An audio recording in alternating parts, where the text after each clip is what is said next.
1967 में नक्सलबाड़ी से शुरू हुआ नक्सलवाद आंदोलन अब अंतिम दौर में है। कभी देश में सत्ता के खिलाफ यह सशक्त आंदोलन कर रहे थे और सपना देख रहे थे कि हथियार के दम पर देश की सत्ता को नियंत्रित करेंगे, लेकिन एक बड़ी कार्रवाई हुई, बड़ा ऑपरेशन चला और नक्सलवाद खात्मे की ओर है।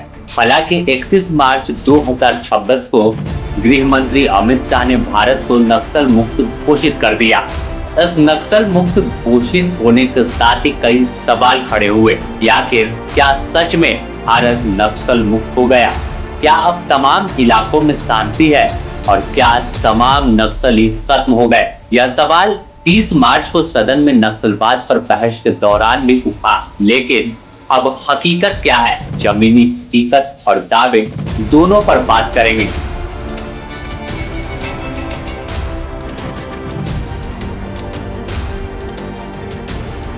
सबसे पहले अगर देखें तो 1967 में जमींदारों के खिलाफ नक्सलबाड़ी बंगाल का एक छोटा सा गांव है। यहां से आंदोलन की शुरुआत हुई और देखते ही देखते यह आंदोलन कई राज्यों तक फैल गया। झारखंड, बंगाल, उड़ीसा, छत्तीसगढ़, तेलंगाना, महाराष्ट्र और बिहार के कुछ हिस्सों तक इसका पांव फैला, जहां पर हथियार उठाया और फिर अपनी लड़ाई की शुरुआत कर दी। लेकिन इस लड़ाई का अंजाम बेहद खराब हुआ, क्योंकि लोकतांत्रिक देश में हथियार उठाकर लड़ाई लड़ने की परंपरा तेज हुई थी। बड़ा इस आंदोलन को समर्थन मिला।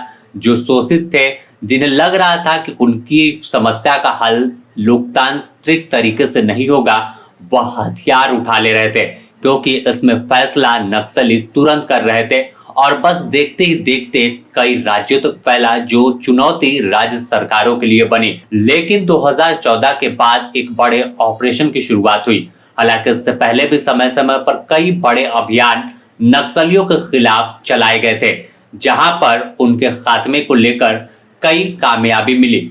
हालांकि जब 2014 से नक्सल के खिलाफ एक रणनीति बनी, कई स्पेशल फोर्सेस अलग अलग इलाकों में बनाई गई, तो वहां पर देखा गया कि वह फोर्स जंगल को बारीकी से जान रही थी और उसके ही तहत कार्रवाई तेज हुई। इसमें सेंट्रल फोर्सेस की भी संयुक्त टीम बनाई जा रही थी। ऐसे में अगर हम झारखंड के सारंडा की ही बात कर ले, बूढ़ा पहाड़ की बात करें, पारसनाथ की बात करें, तो इन तमाम इलाकों में कभी समांतर व्यवस्था चल रही थी। अब बूढ़ा पहाड़ और पारसनाथ का इलाका नक्सल मुक्त हो गया, लेकिन सारंडा में अभी भी 1-1 करोड़ रुपए के इनामी माओवादी मौजूद हैं, जिनके खात्मे को लेकर सुरक्षा बल के जवान ऑपरेशन कर रहे हैं। लेकिन फिर वही सवाल खड़ा होता कि तमाम बड़े माओवादी मारे गए, नक्सल मुक्त का दावा कर दिया गया, लेकिन हकीकत कोसों दूर दिखती है, क्योंकि अभी भी जंगल में सारंडा में नक्सलियों से जद्दोजहद, लड़ाई सुरक्षा बल के जवान लड़ रहे हैं और दावे से अलग यहाँ पर जवानों की शहादत भी हो रही है। ऑपरेशन में अगर एक दिन पहले की ही बात करें तो कोबरा सीआरपीएफ के एक जवान शहीद हो गए जब नक्सल ऑपरेशन पर निकले। इस दौरान अचानक मौसम बिगड़ा और फिर पेड़ गिरा और एक जवान की जिंदगी खत्म हुई, वह शहीद हो गए इस नक्सलियों से लड़ते हुए। तो ऐसे में हकीकत कोसों दूर है। हालांकि ऑपरेशन चल रहा है और जवान लगातार आगे बढ़ रहे हैं और यह सवाल सदन में भी उठाया गया था। हम एआईएमआईएम प्रमुख ओवैसी की बात करें या फिर चंद्रशेखर आजाद की बात कर ले, और कई ऐसे सांसद हैं जिन्होंने सदन में बोला था कि आप हथियार डलवाने से सिर्फ नक्सलवाद खत्म नहीं हो सकता, आपको उनकी विचारधारा को खत्म करना होगा। जहां पर चूक हुई है उस पर प्रहार करना होगा, इसके बाद ही नक्सलवाद जड़ से खत्म होगा। नहीं तो कई ऑपरेशन चले जहां पर दावे हुए कि अब लाल आतंक खत्म हो गया और फिर से कोई हथियार लेकर नए संगठन को बनाकर सरकार से लड़ाई लड़ता है। छाती मार कर बोले हैं कि हम कामयाब हो गए। होता यह है कि जो तारीख को नहीं पढ़ते वो इस तरह की बातें करते हैं। 1977 में सीपीआई एमएल ने भी 3 साल के लिए अपनी आर्म स्ट्रगल को मुअत्तल किया था, सस्पेंड किया था और कहा कि बैक टू द विलेजेस। और वापस जब आए उन्होंने कहा कि भारत में फ्यूडलिज्म है, न्यू कॉलोनियलिज्म है, और उन्होंने हथियार उठा लिया।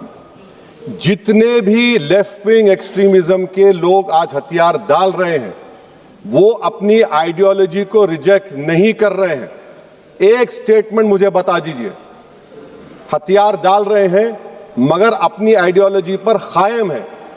और अगर वो आइडियोलॉजी सस्पेंड नहीं करेंगे तो आपने कौन सी कामयाबी हासिल कर ली? 1970 में चारू मजुमदार ने कहा था कि 70s will be a decade. उसके 7 साल के बाद वो जेल में मर गए। फिर 2004 में पीपुल्स वॉल ग्रुप MCC मिला दिया गया, CPI माओइस्ट बन गया और उन्हें कहा कि 2050 तक हम न्यू डेमोक्रेसी रिवॉल्यूशन लाएंगे। बताने का मकसद यह है मैडम कि आइडियोलॉजी पे आज भी वो लोग कायम है। पूरे अगर कुल मामले को मिलाकर देख ले तो छत्तीसगढ़ के बस्तर से लेकर झारखंड के सारंडा, महाराष्ट्र के गढ़चिरौली और तेलंगाना इलाके में नक्सलियों के खिलाफ बड़ा ऑपरेशन चला, जहां कामयाबी मिली, तमाम बड़े माओवादी मारे गए। लेकिन अभी भी कई ऐसे नेता हैं जो हथियार लेकर जंगल में घूम रहे हैं और जिनके खिलाफ सुरक्षा बल के जवान लगातार ऑपरेशन कर रहे हैं।